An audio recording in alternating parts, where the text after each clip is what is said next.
Hi there.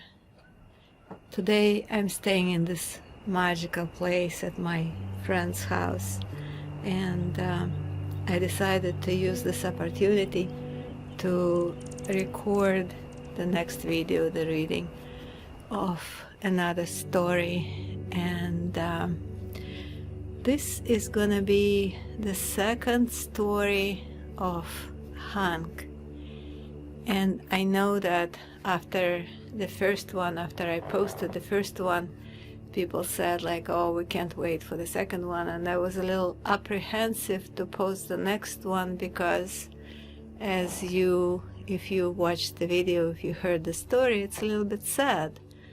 And the second story will be even more sad. And the reason why it is sad is because in my experience, I've been around for a while now. Life is full of losses, and when you lose something that is dear to you, you are left with a hole in your heart. And that is very sad feeling, that feeling of missing something that was so dear to you. But that's the reality of our life. You know, life is full of losses. That's the reality that we have to deal with. And how do we move on? How do we fill that hole in our heart with something else, with aliveness, with love? So that's what the second tale is about. In the first tale, it was about baby Hank and little boy Hank and his gift that a girl helped him to accept and live with it happily. And in the second story, Hank loses his eyesight, which is a very big deal. Here it is, Tales of Hank, and that's gonna be a second tale about how Hank lost his sight.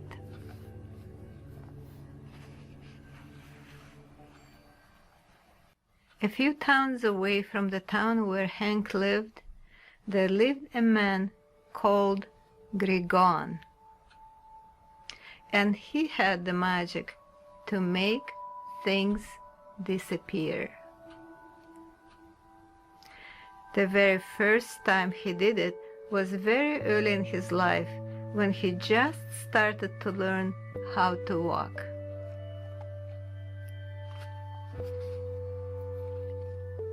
Grigon tripped over a big rock. He got very angry with the rock, and the rock disappeared.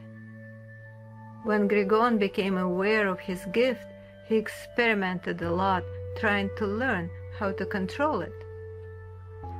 Sometime in the process of experimentation, he managed to make his index finger on his left hand disappear, as well as the pinky on his right hand, and that's how he became known as the four-fingered man who can make things disappear.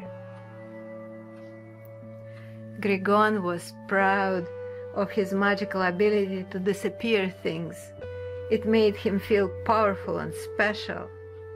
But when people around him noticed that things which made the boy angry disappeared, they became fearful of him and avoided him as much as they could. Some came to him with requests to disappear something that was in their way. He was popular among well drillers and road builders, but most of the days he had only his own company. Eventually he started thinking that people did not like him because of his four-fingered hands. So when he heard about the six-fingered man who turned things beautiful, he immediately went to him, hoping that Hank would fix his hands and people would start liking him much more. He arrived at Hank's house one sunny afternoon walked in and asked Hank to make his hands beautiful. Hank looked at the four-fingered hands and got very curious, like the curious girl got curious about his own six-fingered hands in the past. He found them beautiful, but touched them anyway. And the more Hank touched the four-fingered hands, the more beautiful they appeared to Hank. But not to Grigon, because there was still only four fingers on each hand, and the four-fingered man thought that that was the main problem he needed to fix so that he will be liked by others. "Look," said Grigon angrily, "why can't you give me your extra fingers and make both of us appear normal?" But Hank just shrugged his shoulders and said that he had no power to do that. The four-fingered man became outraged. "So be it, you fool," he screamed. "Your magic is of no use to me, and I wish it no longer pleases you as well.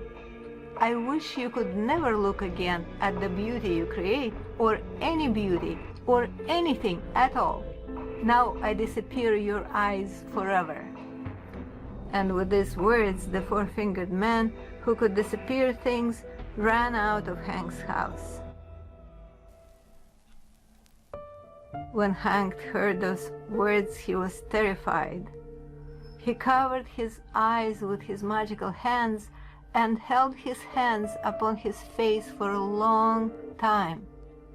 And when he lowered his hands and opened his eyes, his face and eyes looked as beautiful as ever, but he could not see a thing. Nothing. Just empty darkness. Hank found his way to the door of his house and tried to look outside for the light of the day, but could not see it. So he locked the door, fell on the floor, and cried in horror and deep sadness. People came, knocked on his door, and left, wondering where Hank was, why his door was locked. Only in the middle of the night could there be heard a soft sobbing from Hank's house, when there was no one around to hear it. 3 days and 3 nights Hank stayed alone, locked in his house, grieving the loss of his precious gift of sight, that all his life he had enjoyed without a thought about it, and now he could not even start to imagine how he could live without it. On the 4th day his old parents knocked on his door and would not leave till he let them in and told them what happened to his eyes, and they cried with him. And then his mother said, "Well, it's about time anyway that you find a fine woman to live with who could help you and take care of things around here. There are so many girls around who would be happy to give you a hand and to be your eyes." And the father said, "But don't you still have your gift of turning things beautiful? You can still make many people happy with your gift, and their happiness will be yours, because there's really only one happiness in the world, which grows when we share it among ourselves. We came here today to check on you because there have been a couple of people looking for you, wanting to experience your gift of making things beautiful. Meet them, please, and then we talk again." So Hank agreed to meet these people, and when the couple came in and talked about themselves, he heard fear, sadness, and hesitation in their voices. He touched their faces and held their hands, and he heard their voices change as they looked at each other and saw each other's new beauty. They sounded excited and joyful now, and thanked Hank with so much gratitude that it filled his heart with love and peace. Hank felt that he could see their beauty and joy with his heart as clearly as he saw it with his eyes before. And he thanked his heart and asked his heart to be his eyes from now on. When his parents came back, he told them he would never lock his doors again and would welcome anybody who wanted to see him, and that it would be not one woman that would take care of him, but many women and men, because that's how he was able to see now with his heart.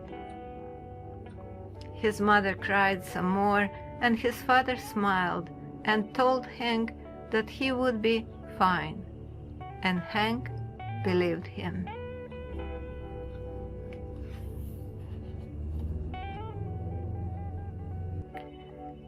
The next story is the tale of Hank and the girl who cared, but that's gonna be next video. I'll see you later. Good night.